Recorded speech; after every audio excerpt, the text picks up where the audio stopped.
What should I do to this my neighbor that has accused me falsely? And you are waiting to hear the voice of God. The voice of God is there already. God has spoken to you already. It's just that you are not paying attention. So what did God say about your neighbor? Love them. Pray for your enemies. Bless those who curse you. Yes.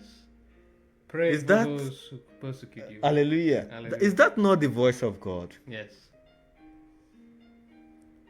And we will say we did not hear the voice of God.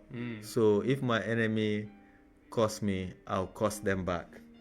If my enemy hates me, I will hate them back.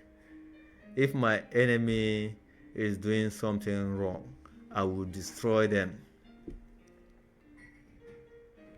Or if my neighbor, let me say